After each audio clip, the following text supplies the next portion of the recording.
Guys, we had some really awesome games on Boxing Day. Lots of really good games to talk about.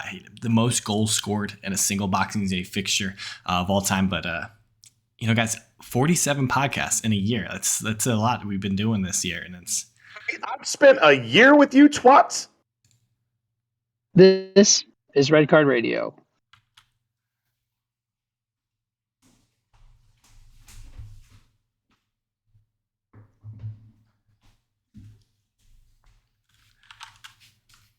Good morning, good evening, good afternoon, wherever you're listening from. Red Card Radio is a weekly look at the Premier League from three friends who support different clubs. My name is James. I support Arsenal. Down below is Sean. He supports Tottenham Hotspurs. And on location, that's Brad. He supports Chelsea. He's in the woods somewhere. I think he's been kicked out of his home, so he's kicked out for doing this podcast. He's coming to us from his dial-up, satellite dish, and make an appearance tonight. We got Giorgio Chiellini joining us tonight. I was going to ask you who put the trash can on top of the table behind you. Normally, trash cans go on the ground. No, man, that's Giorgio felt like he wanted to join us tonight. Had some opinions about Tottenham. He just wanted to let you know. Some things, Sean, but yeah. So I never was behind this. Did I already go? I didn't even see that. Oh my gosh, that's amazing. That's not amazing. But yeah, guys. So hello, welcome. Yeah, like I was saying earlier, this is the 47th and final podcast or video episode, however you listen to us, of Red Card Radio in 2021. Really appreciate you guys if you've listened to one episode, if you've listened to 47 episodes, anywhere in between. We really appreciate you guys and your support this year. When you hit the like button, you hit the subscribe button, when you comment, rate us 5 stars, all those things, that really helps us. Really helps us reach new people who the algorithm shows us to, and things like that. So from the bottom of our hearts, we really appreciate you guys supporting us. In any way that you do. So thank you, first and foremost. It really means a lot to us. But yeah, I think we'll just get into it, right, gentlemen? Sure. Yeah. Sure. So tonight, as usual. Oh, there goes Brad. He's been the internet's gone from. Oh, no mild inconvenience this week. It's the holidays. Exactly. Yeah. But yeah, so tonight what we have set up for you guys, we got comments, of course, got a few comments to talk about. We'll talk about Boxing Day, which was quite festive, and then the turnaround on Match Week 20 2 days later, which is always lovely. Had a couple of those games on Tuesday, and then some. Well, I guess that's today, and then some tomorrow and on Thursday, and then we got Match Week 21 to preview for you guys coming up next weekend. And so, yeah, that's what we've got on offer tonight. That's what we'll be talking about. We're going to hit our comments first. As always, Jimmy hit us with some things. Oh, and there goes Brad. Okay, give me a second, Sean. I'm going to. What did Jimmy have to say? Okay. Jimmy. Just keep it moving. Jimmy, he wants to clarify a few things. First, Sean, when he said last week that you were marginally correct about the top 4 picks, what he was trying to imply was that you were only marginally correct between the question apparently posed was who was more correct between you and I. So you were only more marginally correct than me. So I guess he's leaving himself wiggle room to say that Brad is most correct, I guess. Oh, Brad is right, huh? Is that what he said? Brad is whatever. Right. That's what I read. I'm not sure. I'm not sure that's what he specifically said, but I think he's leaving himself the leeway to make that claim should he desire in the future. Second, Red Card Radio head fan number 1 in Brad's book, at least. Yeah. I'm still taking my wife. Sorry, Jimmy. Second, he goes into wife isn't even listed. Yo, let's not go on Dr. Tiffany. Second, his second qualification or clarification, is that apparently there's a lot that goes into who qualifies for the World Chess Championship candidates pool. It's not necessarily the top like 2 through 9 ranked in the FIDE standings. So tournaments and things like that, people can qualify different ways. So he wanted to clarify that for us as well. And speaking of the World Chess Championship, the Blitz just finished today. Did you guys see that? Did you guys hear about that? Did you guys see who won? No, I missed it. Magnus defend his title. So there was a 4-way tie after 13 rounds, because this is the way that Blitz works. Sorry if I'm spoiling this for you, anyone who hasn't watched yet, but I'm about to spoil a bunch of soccer results that you haven't watched either. So, but the way Blitz That's works, what you get. the way Blitz works is it's a 13 round robin tournament, and so after 13 points, there were 4 players tied on the same number of points. Now it was the guy who won, Jan, Magnus, and Caravana. So to spoil it for you, no, Magnus did not defend his title. The way that the tiebreaker works is that there's tiebreakers that seed these people in the standings, and the top 2 people who are tied will, based on the tiebreakers, will face off against each other in a tiebreaker. I think it's like a bullet match. And it was like 4 rounds of bullet chess, and whoever won that won. So Magnus finished 3rd, I believe. Caruana finished 4th, and Jan gets his 2nd place finish in the 2nd consecutive World Chess Championship match that he played. And it's 2 seconds right in a row for him, so it feels bad. And then I don't know how to pronounce the dude's name who won. He's from Uzbekistan. He's 17, and I'm not even going to try. Not even going to try. So yeah. And then Sean, Jimmy thinks you lost your mind regarding the Kane red card, or the Kane non-red card. I think the fairest way to put it is, I will come back to earth a little bit. If you call the Robertson red, you have to call the Kane red. Yeah. If you're going to call it fair. So I'll at least concede that. But the Robertson's was worse. But if he kung fu kicked his leg out from underneath of him. Nope, I'm not engaging in this conversation again this week. Are you kidding me? No, I'm not doing it. I am not. Wow. Doing it. Hey, let's put Lukaku in that jersey instead. Make sure it's a blue jersey. He kung fu kicked it out from underneath of him. No. Emerson Royal goes sideways. Brad, you're a robot. But this is not going to work for him tonight. Unfortunate. Just keep moving on when he does that. We're rolling. Yeah. But turn that so, off. Yeah, those are our comments this week. That's all we got. I guess you want to run the standings, I guess? Yeah, so I think the best way, we'll look at the table. What do you want to do? Do you want to run through the results first and then check standings? I think pulling up the standings is a little bit cleaner. So I'm oscillating between what I think the best order is there. I still haven't got a feel for what I like best, but we're just gonna do the standings first. Because first take and Steven's A list, or the top 5. His big thing is it's fluid. Yeah. So it can change from week to week. That's it. Yeah, where you put the standings is fluid. Red Card Radio. We're figuring this out every week. We're learning something. It's fluid. Exactly. All right. So league table. This is what we got for you through mostly 19 games. Manchester City are in first on 47 points. They are 6 points ahead of Liverpool, who are in second position on 41 points, tied on points with Chelsea on 41 points. Liverpool dropped 3 points today against Leicester. Arsenal are still in fourth on 35 points. West Ham are in fifth on 31 points. Tottenham are in sixth on 30 points, but they only have played 17 games, so they could move all the way up to fourth if they took all 6 of those points. Manchester United, also having only played 17 games, they are in 7th place, but only on 28 points. So highest they can go is 6th, I think, if I'm reading this right. Yeah, probably. Something like that, maybe 5th. 6th. Anyway, Wolves are on 25 points. Leicester, getting that big win against Liverpool today, are on 25 points. Crystal Palace are on 23 points.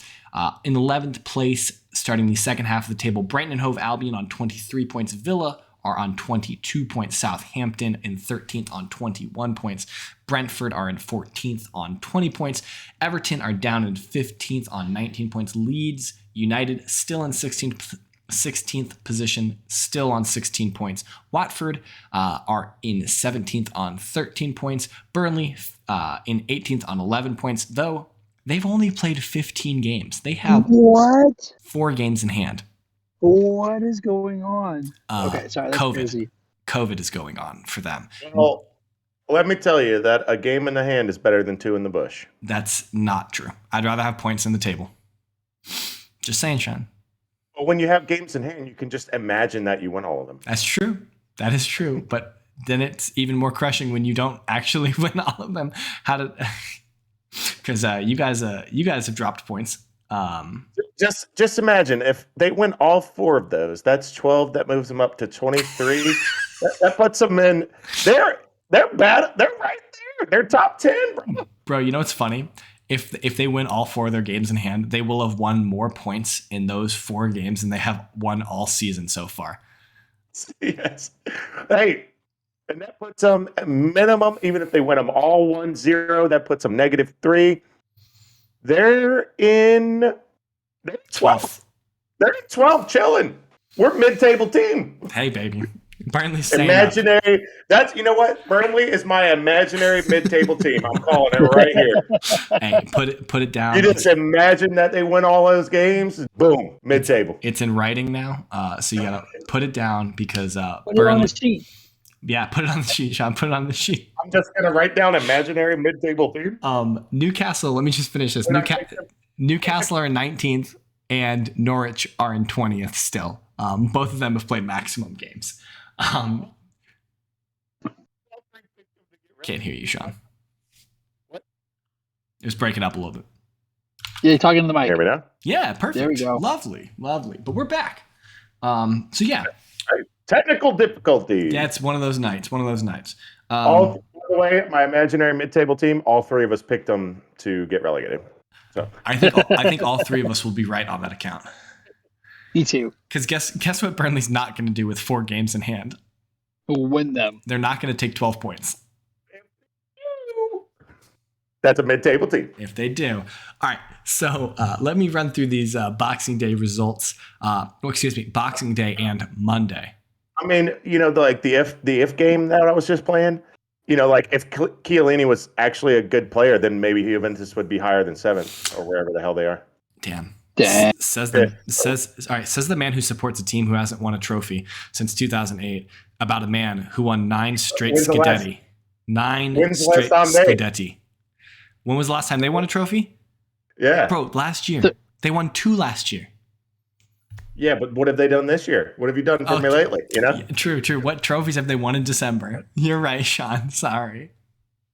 I think they should have the Super Cup coming up soon between Inter and them coming up soon. Maybe they'll win a trophy next month. Anyway, that would be so funny, Sean, if you were trying to talk some shit and they had already won a trophy this year. Just won the Super Cup. Amazing. Did they win their preseason tournament? Brad, it was COVID. Nobody had preseason tournaments. And Brad, legitimate football clubs don't talk about preseason tournament trophies. Audi Cup. Well, we know that. Audi Cup. That's a real tournament. Whatever you say, Sean. Whatever gets you to sleep at night. But Boxing Day. All right, so Boxing Day started off with a bang, right? There was 2 7:30 games. There were 2 7:30 games getting ready to go. We had Liverpool hosting Leeds, Wolves hosting Watford. Postponed. Both of those games postponed. Burnley, Everton, postponed. City, Leicester. Here's what we get. They made up for it, baby. Yeah, City, Leicester played a 9-goal thriller in Manchester. City wins 6-3. Followed closely behind a Norwich getting slapped by Arsenal 5-0. Spurs thumped Palace 3-0, which is, broke that curse, man. Conte's the man. I told you guys. I told you the whole time. Yeah, you've been telling us that Crystal Palace is a joke for you guys. Crystal Palace. Just easy game. Yeah, they just roll over for you guys. 3 points, yeah. Yeah, whenever you see them on the schedule, you just mark 3 points because you know. West Ham. The worst ref game. West Ham hosting Southampton. Southampton get the away victory at the London Stadium, 3-2. Villa hosting Chelsea. Chelsea. Just penalty fest for Chelsea. They win 3-1. Brighton and Brentford. Brighton win 2-0. And on Monday night, the Battle of the Uniteds, Manchester United against Newcastle United. Game ends in a 1-1 draw. Big point for Newcastle. 2 big dropped points for Manchester. Having played that game, Manchester United, and dropping points there, Manchester United can no longer overtake Arsenal for 4th position should they win all of the games that they have in hand. So that's unfortunate for Cristiano Ronaldo and the boys. Well, if you're a Manchester United fan, if you're like if you're like anyone else who likes to make fun of Manchester United, it's a great result. But yeah, that was Boxing Day. That's what Boxing Day looked like. My big takeaway is I did not watch the City Leicester game. Yeah, but I watched the highlights, and I was thinking that, like, going in, I'm like, 6-3. I bet that was a fun one. Nope. It was 4-0 before Leicester scored their first goal. Yeah, but Leicester made it 4-3. Leicester had a great 15 minutes. Back. Yeah, they did come back. Yeah. Leicester had a crazy start to the second half. So yeah, I generally agree with you. Brad, we were texting our group chat about that as we were watching. And Brad was like, man, this Leicester City game is super, super frustrating. I was like, I don't know. I wasn't watching. I was watching Arsenal because they were on the same time. But, you look at the highlights and you're like, okay, 4-0 at halftime. City are absolutely cruising. There's no way they lose this game. And then you look like 15 minutes later and it's 4-3 and you're just like, what the hell is going on here? This is the same Leicester City, right? Like this is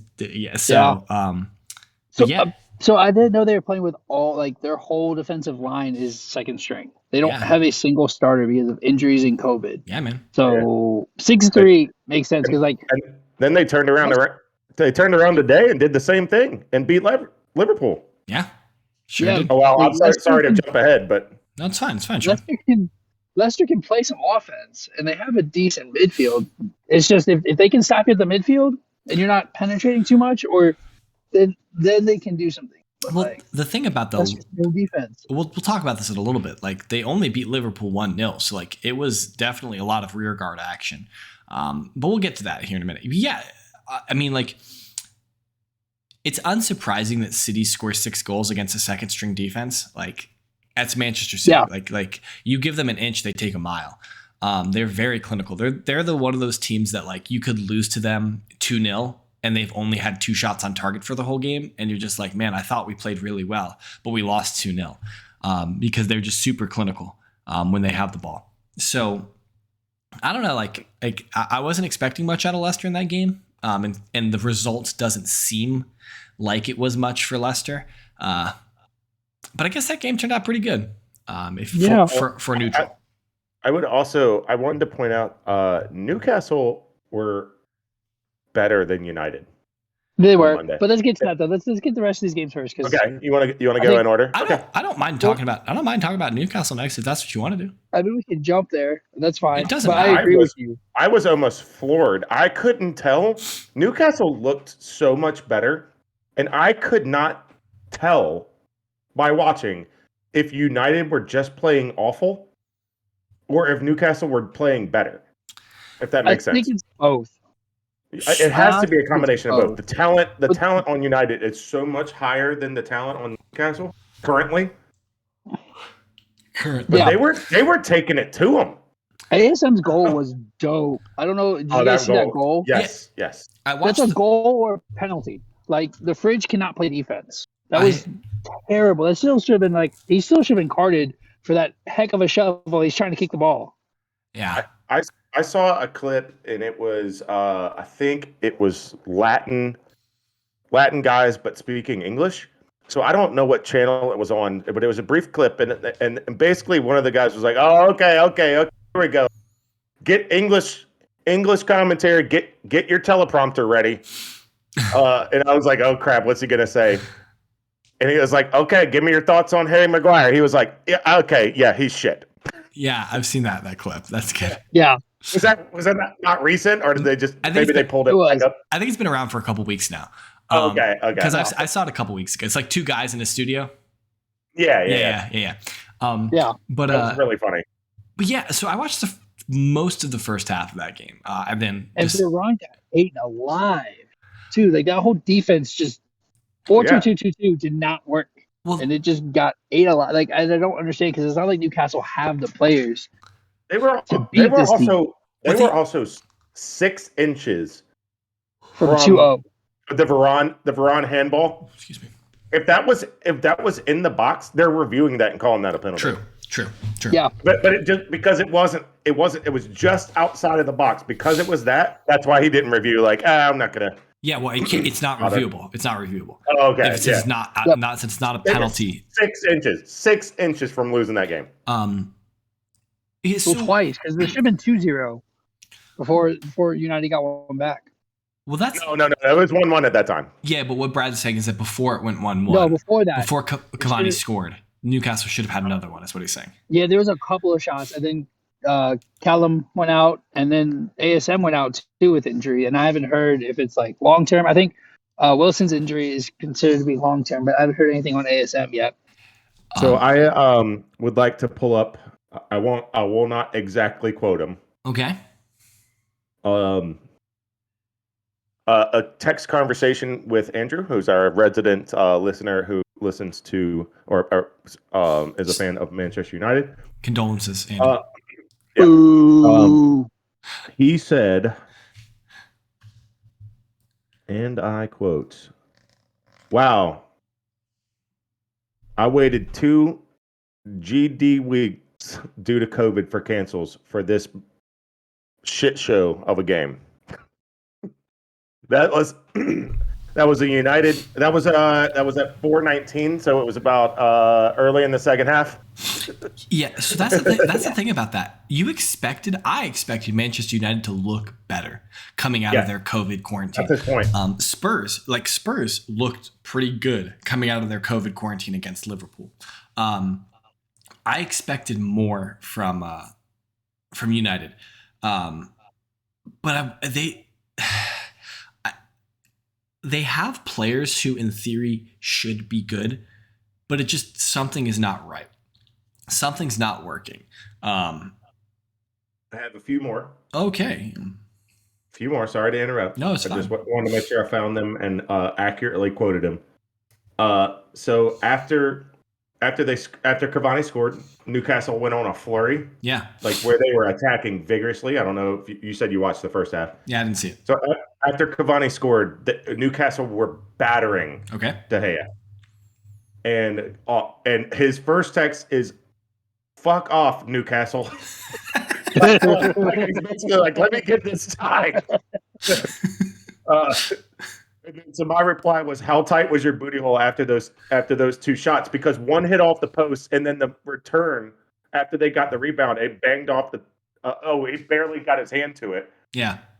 2 back to back, and it's like the second one made me jump. I mean, That's our check-in with our neighborhood Manchester United fan. Newcastle deserved to win that game. Newcastle dropped points in this game. It's not Manchester that dropped They points. were It's Newcastle. better. They were a better football team in that game. I think Newcastle. So, I I'm think sorry, United was James. like, we can do whatever. We're going to win this game, and then they came out and was like, oh, we can't do whatever. All right, bring on Cavani, change the formation. Let's go. I think it's so hilarious that a couple weeks ago, Manchester United fans were giving Arsenal fans stick about like beating relegation fodder, and Manchester United is out here struggling. They lost to who they lose 4-0 to Watford a couple weeks ago or something like that, and like is the only victory that Watford had in like 10 games or something like that. So it's just I appreciate a struggling Manchester United as much or more as the next person.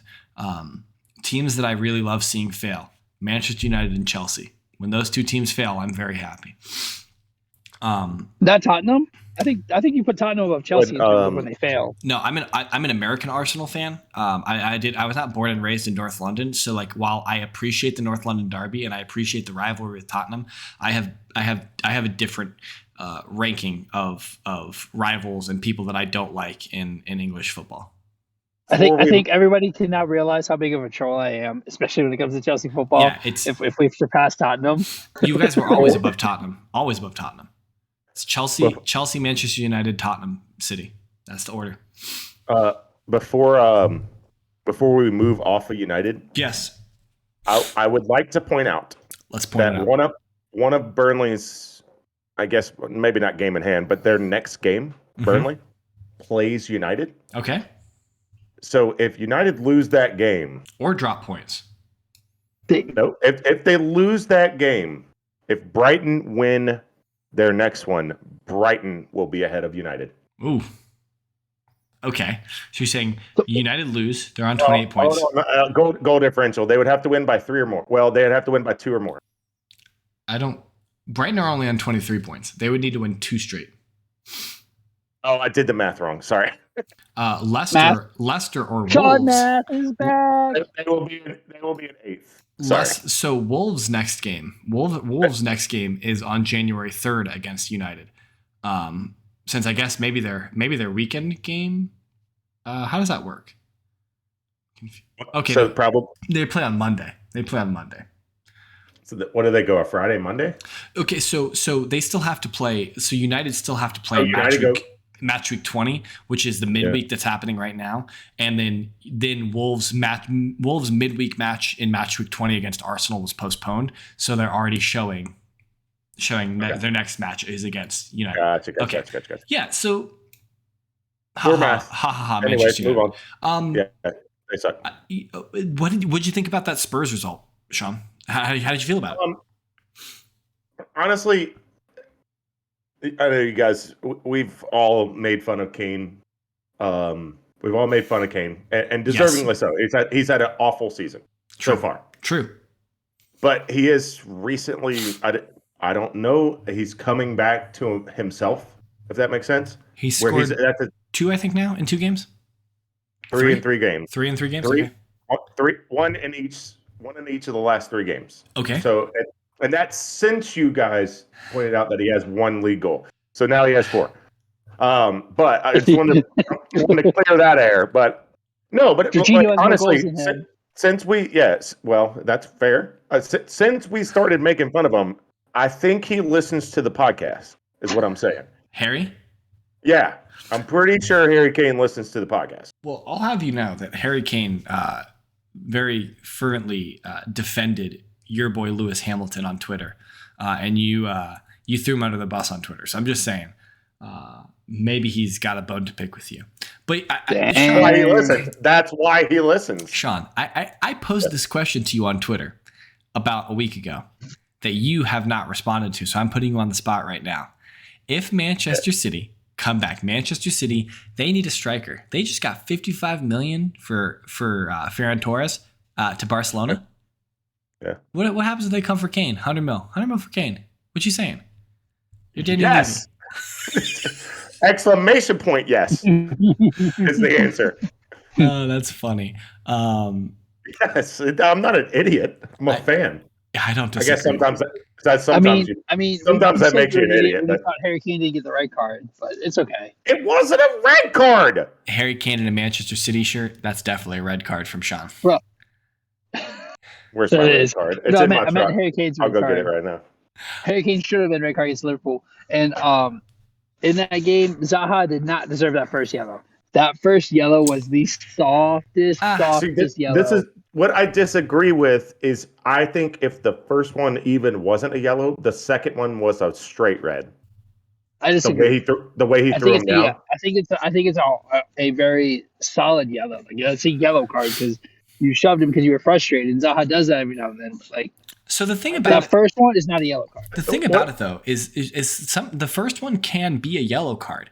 It wasn't like that egregious that it was a yellow card. Like, it's kind of the reason why you're going back and being like, yo, that shouldn't have been a yellow card was because he then like 25 minutes later got a second yellow card to get sent off. No, I didn't think that was a yellow card. To describe it for those at home who maybe didn't watch, basically what happened is Zaha is pressuring the ball up high. It's back to, I think it's our left back maybe. Yeah, no, or it's a center back. Okay, it's back in our back line, and Zaha is pressuring it, and the person with the ball, Sanchez, turns his back and goes to run backwards, probably to pass it back to Lloris. And Zaha basically like runs up on the back of his leg. Barely. Barely. Yeah, it barely cleats him in the back of the heel. Like it's a foul. It's a foul. I would have been. Not a That yellow. is a foul. I don't think it's a yellow. I agree with you. The reason why I think it was yellow was because the way his studs were, like, his studs weren't perpendicular to the ground, but they were raised off of the ground. Like, He's it's running. a running What do you motion. expect? I understand Yeah, it's but he kind It's of natural motion. He kind of rakes his Yeah. he kind of rakes his studs down his Achilles a little bit. I can see that being a yellow card. I can Just see. being the Tottenham fan, I'll defend Zaha on that. He's just running, and he happens to flat tire Sanchez. It's guys, basically what it was. We've all seen softer yellow cards than that. So, like, Yes, it's absolutely. it's possible that the ref is setting a tone with that yellow card in that game, saying, "Look, I'm not going to let this game get out of hand. It's going to be, strictly refereed, strictly enforced." And I think the reason why it's that yellow card seems so egregious is only because of the fact that he got a second yellow card. I think you can look at that in the moment and be like, okay, that's a soft yellow card. I don't think it's really a yellow card, but I can understand why he gave it. I think that's the position most people should be in. Did either of you watch the full game? No, I did not. So I had to leave for work. I watched most of it. I It just was at watched the same. extended. It was at the same time as Arsenal. I watched extended highlights. So what I was curious about is why Zaha threw. That was Emerson Royal. Why, like, was there like Sanchez. back and forth? Oh, it was Him and Sanchez Sanchez again. were going back and forth. Yeah, him and Sanchez were going back and forth on it again. Oh, so they were But bickering. that's what happens though. Zaha does that. Zaha gets into these moods where he just like throws I know he temper gets into tantrums. people's heads with chatter and like doing like And cheeky, he dirty lets people stuff. get into and he lets people get into his head. And I Yeah. think that's what happened. I think Sanchez was eating him alive. Like NBA fans, like Rajon Rondo or like Patrick Beverly, Yes. they do that on purpose, but they rarely ever let it get to them because they know what they're doing. They're in control. So I thought that was Zaha. No. Zaha wasn't having a good game. He was getting eaten alive. Like he was not. Okay. That's all right. Yeah, no, I think that's the thing about Zaha is he can very quickly. I'm just gonna let that finish real quick. Brad, you're going in and out. So we're gonna move on. Okay, just mute him. That's what I did. Okay, yeah. That's hilarious. All right. Content. That's what we're here for. You want the best robot sounds on podcast? Red Card Radio. That's where you get it. At Chaos Brad G. Send all your robot gifts. Send all your robot gifts to at Chaos Brad G on Twitter. Sound quality in the business, baby. Not a whole lot, I think, to talk about for the Arsenal game. Beat Norwich very handily. That's what you're supposed to do. I'd like to give a quick shout out. Sure. Southampton. Yeah, let's do it. Beating West Ham, drawing Spurs today. For a team, at the beginning of the year, I looked at the standings, and of course, all of them have zeros across the board. And I looked at the standings and was like, Southampton are still in the Premier League?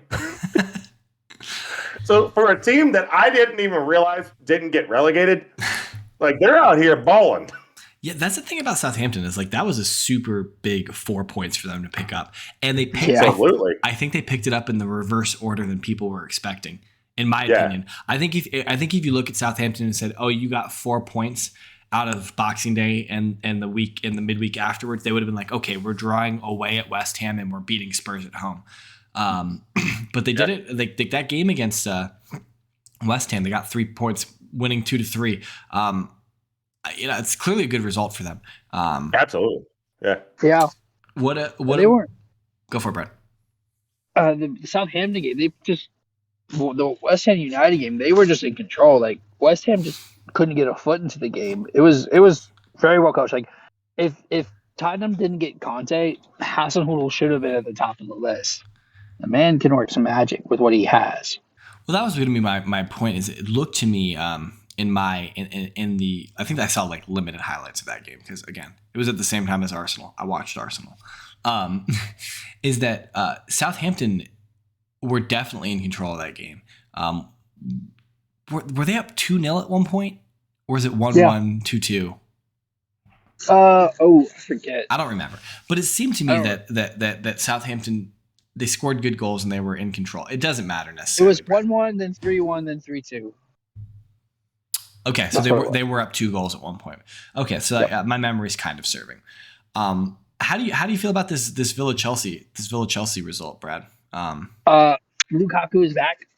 No, like Lukaku came on and it changed the game. Yeah. That was a class header. Like he absolutely just moved right around Mings. Mings had no shot. Didn't necessarily get bodied fully, but like Mings was not getting to that ball first. Just a glancing header. We clearly are still not playing to Lukaku's strengths. Because he wants to run, he wants to move the ball. He can be a hold-up man, like a target guy, but he's much better when he's in movement. That's not his play. He's never been a good hold-up man, in my opinion. That's how Manchester United tried to use him, and he did not play well at United. So I agree, but he can do it better now than he did before. But I agree, he's much better in like a free-flowing movement. Like I think him and Timo can figure something out if they can get enough games together, where they'll have that movement to get more goals for both of them. I don't know, man.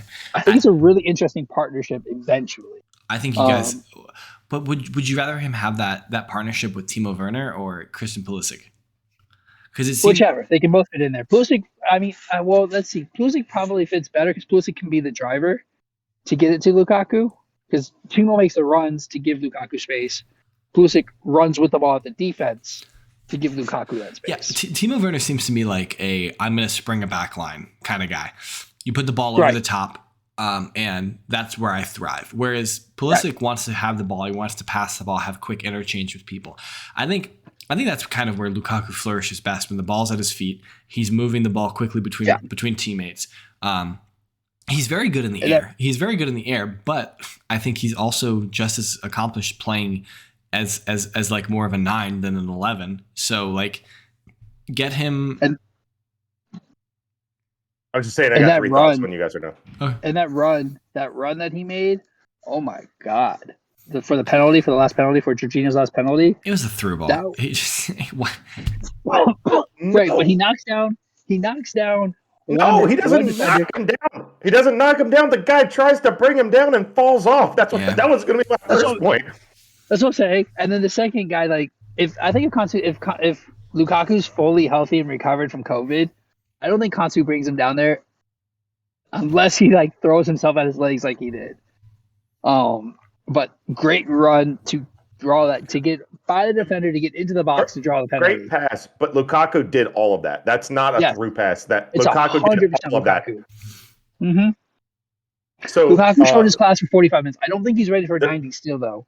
The 3 things that I wanted to point out about that game was, 1, Lukaku is way faster than I imagined. Yes. Number 2, these are 2 Brittany comments because we watched them together. We watched that game together. She said,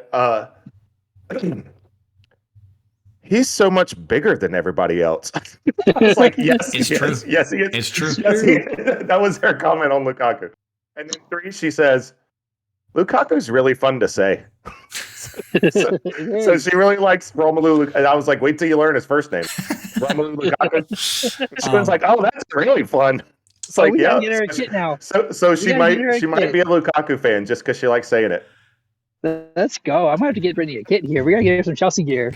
Or it could be could be a Belgium shirt. Hey Jimmy, I need you to run the stats again, because I'm pretty sure Jorginho has now passed your boy for penalties here. I think that's 4 in 4 games all made. So let's rerun those percentages, please. I think the problem is that Liverpool don't have James Milner taking penalties for them. They had Mo Salah miss a penalty for them today. So I think that's the big problem. Whose fault is that? Whose fault is that? That's not Jorginho's fault that he's better. I mean, sure. Whatever you say, buddy. Sure. Anyway, Jorginho is a penalty merchant. That's the damn truth. He has more goals than Kane right now. Can we talk? Who had Jorginho having more goals than Harry Kane? Or Lukaku. Here's a better question. Who had Emile Smith-Rowe having more goals than Harry Kane at this point in the season? Certainly not me. Certainly not Sean. Me either. I think Sean, do you know who Emil Smith Rowe was at the beginning of the season? I think Emil and Mason Mount are on the same number of goals. I think, if I'm not think they mistaken, are. 7. I think that's correct. But yeah. All right, boys, I have to leave. Okay, that's no good. Brittany said, I would wear a Lukaku jersey. Oh. Yes. All right. Oh no. All right. I might have to self yeet you from the podcast. Turn your hat in. Turn your red cards in. You're done. Dang. Shut it down, man. Shut it down. It's a good run. 2022. We're looking for a third presenter. We're gonna have All right, but what you can do, Sean? Here's how you deal with this. You buy her a Belgium shirt. Or Inter Milan, kind of the same colors as Chelsea, but probably cheaper. That's true. That's true. They printed up a lot this summer. All right, let's quickly look at these. So that was match week 19. That was the completion of match week 19. Match week 20 started today on Tuesday. It's got games Tuesday, Wednesday, and Thursday. We had 2 postponed games today.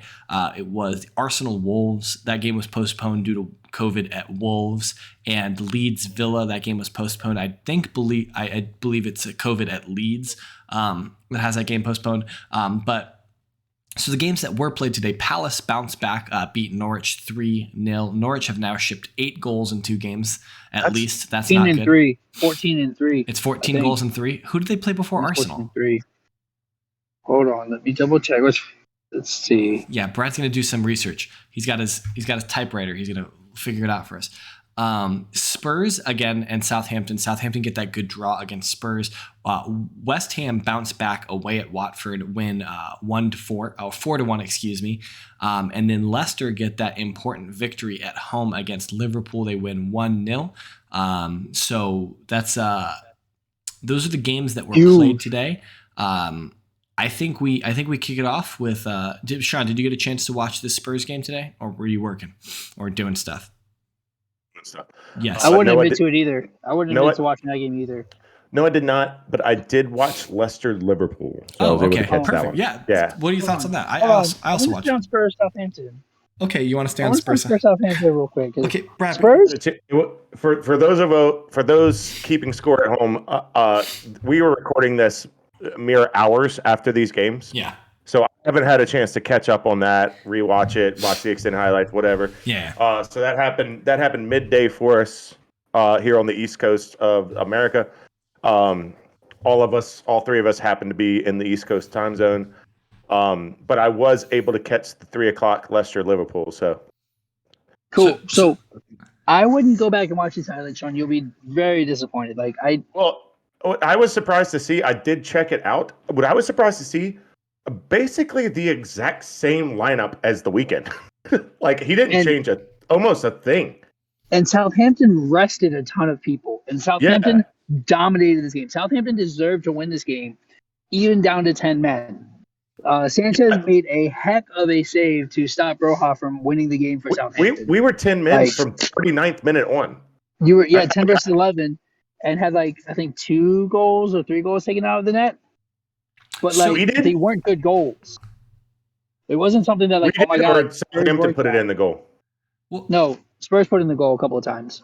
Oh, but it just got called back. One caught off for offsides. There was a couple caught off for offsides, and then I want to say one was a foul early on. Yeah, there was a foul on Southampton on Ward-Prowse in the build-up before the play got started. Yeah, in the build-up. So y'all you didn't play clean and take advantage of the chances or chances. Kane was marginally offsides. It was definitely a Timo offsides, but I don't think Spurs played well enough to win this game. Southampton, I think, might have dropped points here. Well, to your point, Brad, if they played the same exact team that they played on Sunday, on Tuesday, that's not a big turnaround time. And so, was it the exact same 11, or was there some rotation? No. It's just about. Rotation. It was maybe a few here or there, but it was basically the same team. I looked at it. Yeah, so that's a quick turnaround to play a competitive football match back to back. This is. So I think the only I'm looking at it now. The only big change I see is Ali for Lucas, but Ali came on as a sub. And other than that, it's Winks, Hoiberg, Reguilon, Davies, Eric Dyer, Sanchez, Emerson, Harry Kane's son. Yeah. Like that's the team. Yeah. I mean, it's just And stupid. Dele did not appear in this game. Like I didn't know he started, and I watched from the beginning. Or I watched at least the first half. He did not appear anywhere in this game. Like his coming out party, he went right back in as soon as that game was over. It's just stupid. Like the way that the Premier League has set this schedule up this week is just dumb. Playing on Sunday and then having games start again on Tuesday. It's asinine. It's especially during this time. I'm not going to go the Jurgen Klopp route. No. Why? Because Southampton played on the same day we did. So Who they're cares? at the same disadvantage we are. Sure. And they rotated. I don't know why Sure. they didn't rotate. It's not an advantage or disadvantage if we both have the same rest time. Sean, would you say that you're the product that Tottenham? Oh, well, you didn't get to watch the game. When you go back to watch the game, when you get to go back and watch the game, look at it through this lens. Say, was the product that Tottenham Hotspur put on the field like a service, like a legitimate like instance of what Tottenham Hotspurs are at their best? What the only thing Klopp is saying, and people who are arguing about playing on the 26th and playing on the 28th is just play on the 26th and play on the 29th. Don't have any games on the 28th. Don't have any games 2 days later. That doesn't make sense. That doesn't make sense. That is exactly what he's saying. That's exactly what he's saying. He's complaining about a congested schedule because he's used to having a German month in the wintertime. Okay, well, we don't have 18 for 7 years. Get over it. It's a congested December. Everybody deals with it. Yes, and he's saying that that's not a good football product and that you're going to hurt and injure players, which is true. Like players are more susceptible to getting injured if they're playing on less time. But you would agree, Sean. I think you would agree that it would be better for the games to be played on, like in this situation, in this year, you play on the 29th, the 26th, which is Boxing Day, and then don't have any more games until the 29th. That seems like a really reasonable compromise. Like, don't have any Tuesday games, have more Wednesday games. So the way that they did the schedule this year, they had 6 games on Tuesday, they had 2 games on Wednesday, and 2 games on Thursday. Play 5 games on Wednesday and 5 games on Thursday. Let me ask you, do you like having Odegaard on your team? Yes, I love having Odegaard on my team. Okay, then you can think playing on Tuesday because that's the TV rights. I understand that, but you don't think that the Premier League has given too much control to the broadcasters in that regard?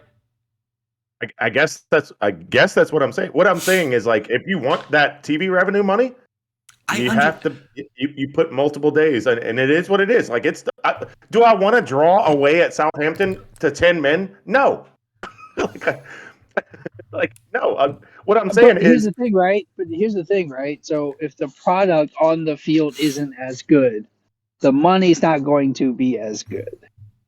I don't know. I don't know if that's necessarily true or not. The money's going to be there. The money's fine. My point is that, like, so Arsenal, we have been advantaged by the fact that our game today was postponed, because we already know that our game against Chelsea is going to be postponed late, I think in February, when they're away at the Club World Cup. So, like, we already know that game is being postponed. So now we have a weekend slot or a midweek, whenever it is, where we could potentially play a makeup game if there is a way to fit that into the schedule. I don't know if there is or not from Wolves' perspective. I'm not sure. But, like, so we have been materially advantaged in this regard because we didn't have to play in like 45 hours after our last game. So, like, I'm happy we didn't play today. We're going to get 6 days of rest before we play City on Saturday. So, like, that's good for Arsenal. I think it's bad for Tottenham. I think you guys have a legitimate reason to be like, damn, if maybe there was one more day of rest, we would have looked sharper and we would have beat them. Even if they also had another day of rest. So I think that being like, oh, the TV money is good, I think is, yeah, sure, it's good. But I don't think it's going to be that different if we don't have any games on one day. My root take is I will not complain about it because Southampton had the same amount of rest. So it's not fair to me for me to complain about that if Southampton had the same amount. I see your point. I'm complaining for both of them. I'm complaining for Spurs and Southampton. I'm not going to complain about it. Play the game on your scheduled day is how I look at it. I mean, you have to, but, like, I just say it's a stupid schedule. It's a dumb schedule. All right. Well, look, And if you're not going to do that, then you need to bring 5 PL, subs. if you want to sponsor us, James did not mean what he just said. I did mean it. But info@redcardradio@gmail.com. info.redcardradio@gmail.com. That's how you get in contact with us for sponsorships. EPL. And if you send enough money, we'll make him say the schedule is perfect. Schedule is amazing. I love this schedule. It's actually, we just got an email. That's it. Yeah, the schedule, amazing. I couldn't ask for a better day, more beautiful day to watch lovely EPL football on NBC Sports. It was amazing. Coming It's to going to you. USA. Make sure you subscribe to Peacock. The subscription is great. You get not only do you get all the Premier League games. This podcast is not sponsored by anybody yet. But Brad, you can watch Yellowstone, which is amazing. Brad, your point is so you're saying that if you're going to have a schedule like this, you need to have 5 subs, right? Yeah. So England are still the only league in the 5 major in the 5 major countries that don't have 5 subs, which kills us for Champions League, Europa League, Conference League, like all of that, because everybody else is more well rested. So I think it puts England at a disadvantage. My question is, why do all the other leagues find value in this, but the English league doesn't? The EPL tradition. doesn't. I'm taking issue with what Brad just said. Okay. Tradition. Everybody's more well rested because some player got to run around for 25 less minutes. They just ran for 65 minutes, Brad. But so running for 65 minutes and then additional 25, those additional 25s are where people get injured. Generally speaking, is when your body is already fatigued and you're already like you're more susceptible for injury when your body's fatigued. These players are in so peak physical condition. I don't think that really comes into play. Really? Do people not pull hamstrings? I don't know. Get Dr. How Tiffany many on the times line. Harry Kane out in November? I'll go wake her up. He gets karate kicked in the ankle. That's what happens, and he has a glass ankle. It's not soft tissue injuries. Harry Kane's not allowed to complain about karate kicking people when he takes people out. First of all, that was a slide tackle, not a karate kick. I'm talking about when people are up in the air and he takes their legs out from under them. First of all, Harry Kane's a dirty player. It's true. It's true. I'll get a YouTube compilation for you, Sean. It's true. Before we get into side stuff, did you guys watch the Leicester Liverpool game? I did not. I'm just happy with the result. I watched the whole thing. I love that Liverpool dropped points. I need City to drop some points, and the Chelsea title march is back on. The crazy part is Liverpool didn't look bad. No, they looked good. It was a pretty lucky. I wouldn't say lucky goal. It was a good goal. It just sneaks past Alisson. But Liverpool were battering Leicester. They had chances left, right, center, everywhere. And Kasper Schmeichel was up to the challenge today. Casper. It's Casper. You're thinking not Peter Schmeichel, who is his father. Peter, yeah. I was like, oh my gosh, did I just bring a 55-year-old out of retirement? No. Kasper Schmeichel is one of the better goalkeepers in the Premier League. I think that's well established. This thought went through my head as I'm watching the game, and I know he won a title there, but I was sitting there watching, thinking, how the fuck is one of the best goalkeepers in the world still at Leicester? Well, best in the world, I think he's one. I would say he's top 5, right? In the world. Yeah, Neuer's getting older. Neuer's still top 5. Barca. He's getting older. As much as I hate to say this, Courtois is more of a top 5 goalkeeper than Schmeichel. Oh my God! No. Yes, he is. He's blocking pea shooters from farmers. No, I'm not taking anything from the Spanish league other than I don't think Schmeichel. Who's the guy from Atletico? Oblak. Yeah, I'll take him. Donnarumma. You guys talking about? Are you talking about Neuer? Mendy. Neuer. No, I'm not putting Neuer in there. And Alisson. And then I would throw Kasper Schmeichel. He's in the conversation. City? How about that? No, he's not. No, he's not. Eduardo. Don't forget. Yeah, I think he might. I think you give him a shout for top 10. We got to 5. I don't think we could name a few more without getting to Kasper.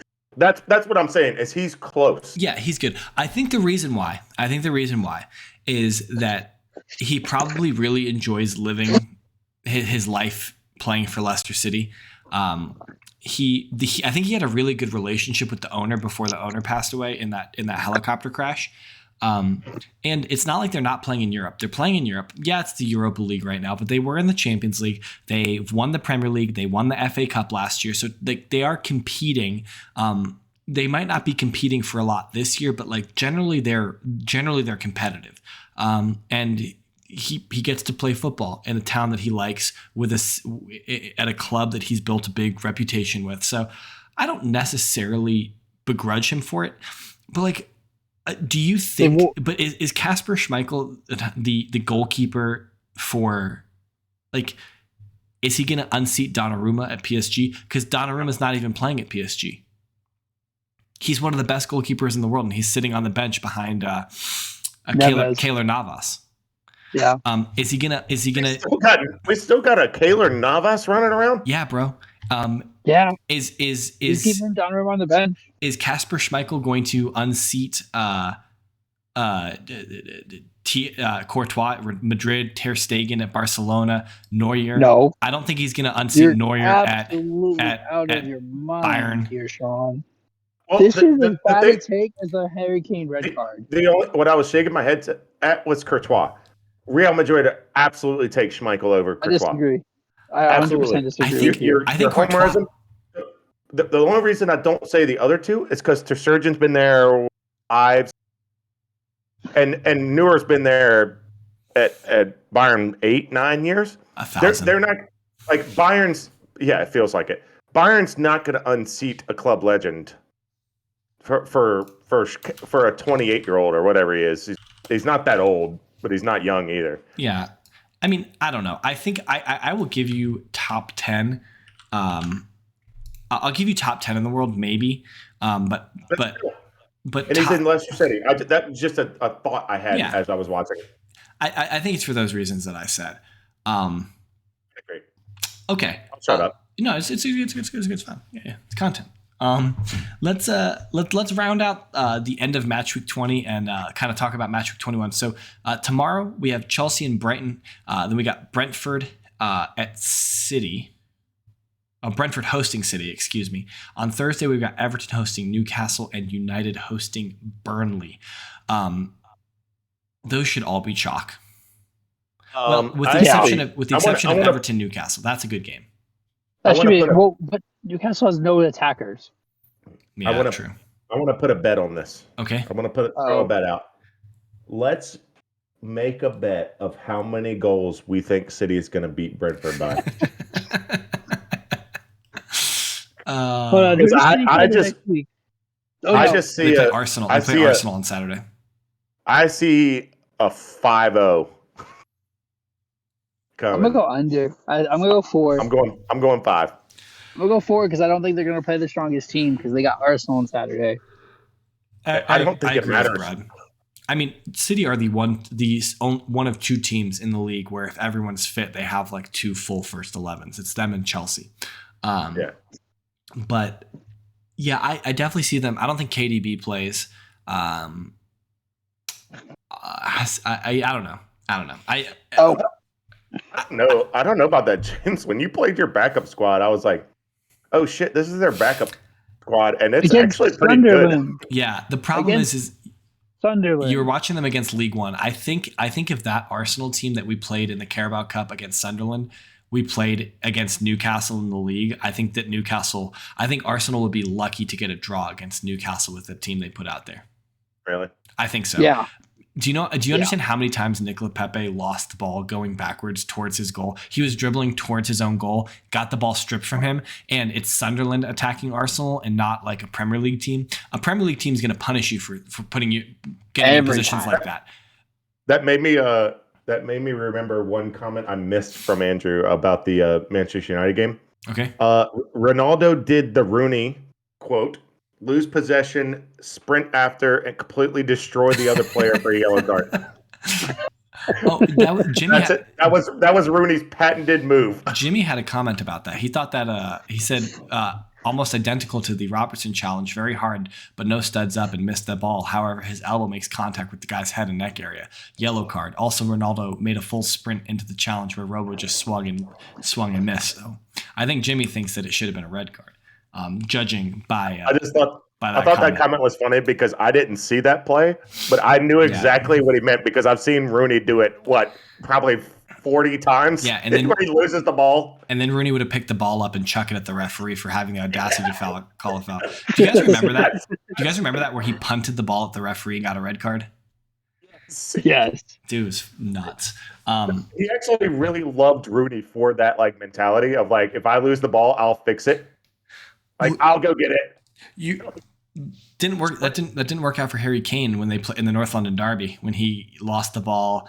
And but I think this is a valid example of this where Harry Kane is attacking near the Arsenal box, loses the ball, sprints 80 yards down the pitch, makes that slide tackle. The ball careens off of his body as Saka tries to center it, and Saka's just in on goal and scores the goal. So sometimes it works, sometimes it doesn't work. I think, I like the work ethic. I think the problem, you give up the ball, figure it out. Harry Kane's big issue is that he didn't just come in and destroy Saka. He should have come in and 2-foot tackle and taken him out. That's what he was missing. Yeah, all right. So that's the end of match week 20. On match week 21 is the weekend.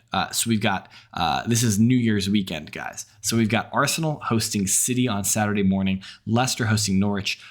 Damn, Norwich have a freaking run of games here. Yeah. Holy crap. That's why when I was looking at their points and then who they had coming up, made me be like, who do they play? Oh man, this is a rough run for them. They're only on 10 points and have their recent run has been bad. It's just it's Tottenham, United, Aston Villa, Arsenal, Crystal Palace, Leicester. That's so rough. Okay. And it's 14 goals in 5. That's also ridiculous. Golly. Crazy. Their last game that should be competitive was November 6th. Ouch. No, November 30th, Newcastle. Okay. All right, moving on. We got Watford are hosting Spurs. Palace are hosting West Ham United. Brentford are hosting Villa. That should probably be a good game. On Sunday, that's on Sunday. Also on Sunday, Everton are hosting Brighton. Leeds are hosting Burnley. Southampton hosting Newcastle. Chelsea hosting Liverpool. And United hosting Wolves. Clearly the picks of the weekend, Arsenal City and Chelsea Liverpool. Hey, yeah, we're going to have a new left wing back by then. You guys need one because Chilwell's out for the year. Chilwell's out for the year. So Brad, talk to me about this game. How do you feel about this game? Because you guys are clearly recovering from COVID, getting players back. Liverpool seem relatively unaffected by COVID thus far. They've just been dealing with schedule congestion. They looked 2 years ago good too. I'm pretty sure they're 99% vaccinated. Yeah. From Klopp. Klopp got them all vaccinated. I mean, Firmino looks good. It's at Chelsea. So it's at the bridge.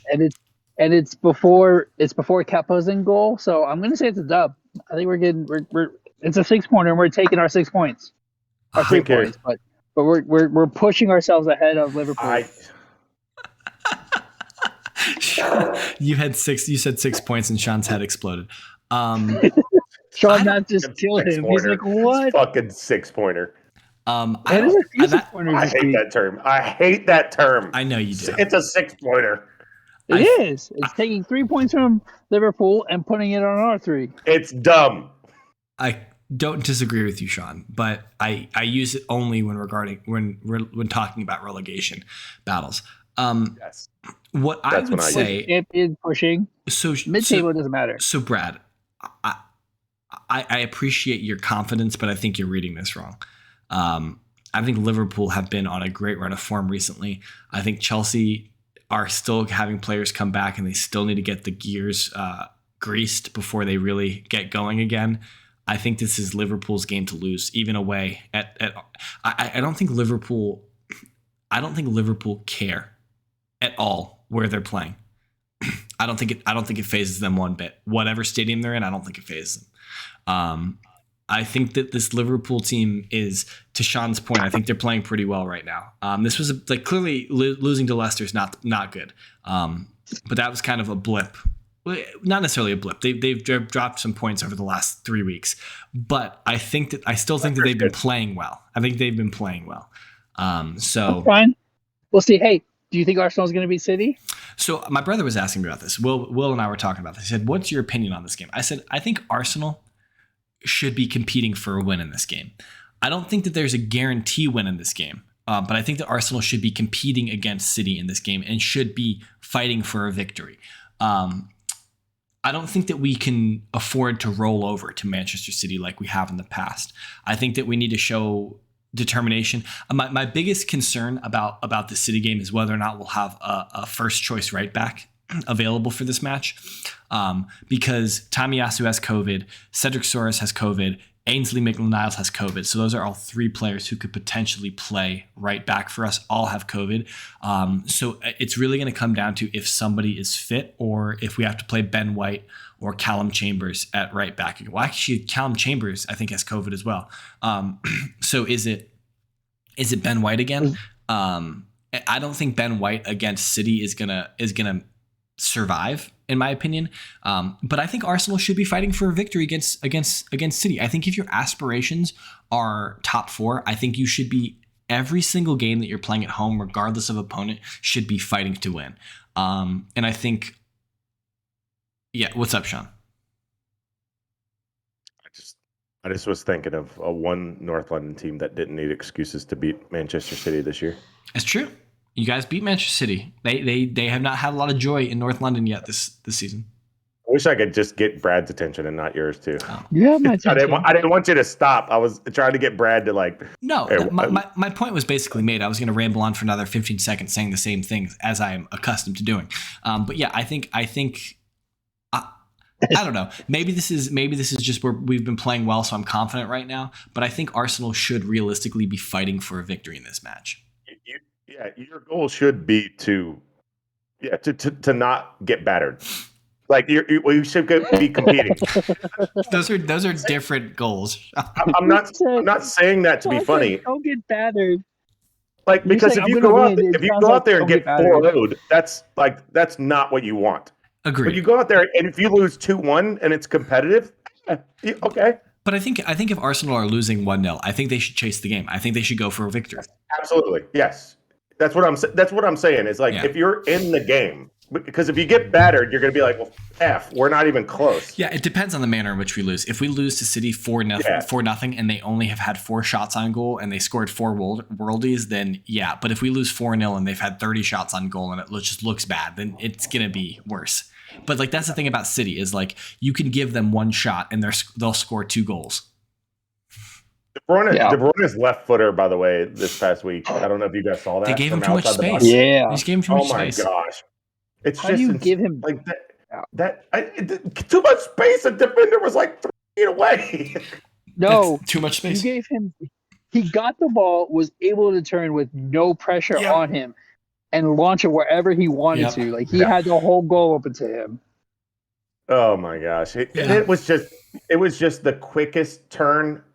And I'm ready to shoot with my off foot right now. It's just incredible. Kevin De Bruyne is just. De Bruyne has an off foot. He's arguably one of the best players in the world. Yeah. I think that's probably a fair point. I don't think Kevin De Bruyne has an off foot. Yeah. All right. You guys got any other points you want to make? Anything else you need to bring up? Any gripes? Happy 1-year anniversary to Red Card Radio. Yeah, man. We made it. We only had to kill one person that started with us to make it this far. We only lost one presenter. Yeah, so we're doing pretty good. And the only reason I haven't strangled you guys is we're in 4 different cities. Wow, the three of us are in 4 different cities. Holy shit! Whatever, you know what I mean. All right, but yeah, so that's the geography lesson continues. Math and geography this week. Let's go all in one. But so if you are still listening, we really appreciate it. Hit that like button, hit that subscribe button, leave us a comment. Tell us all the things you liked. Talk to us about why Brad sounds like he's in a trash can this week. It's because he's on his iPad in the backyard. But He's on site. He's on location. Yeah, on location. We sent him to Stamford Bridge. We used all of the Red Card Radio funding to send him to location, which was $0, which means he's in the backyard. Yep, exactly. Yeah, yep. We have no budget, but if you want to donate to us, we can set up a Cash App. Sure. Brad's going to start panhandling for money now. So as always, that's the panhandler is at KS Brad G. That's the least surprising thing that's been said on this podcast is that Brad is digitally panhandling. He's like, Brad's trying to get that money from Red Cart Radio. Brad's like, oh, we're going to set up a Patreon account. Just, hit us up at that $10 a month level. Anyway, down below. We don't care. We're shameless around here. That dude down there, that's at Whiteheart_Sean. I am at James Tiffany. We collectively are at redcard_radio. Hit us up on Twitter. Leave us a comment. We will talk about it next week. And until next week, we really appreciate you guys, and you all have a good night. We will talk to you soon.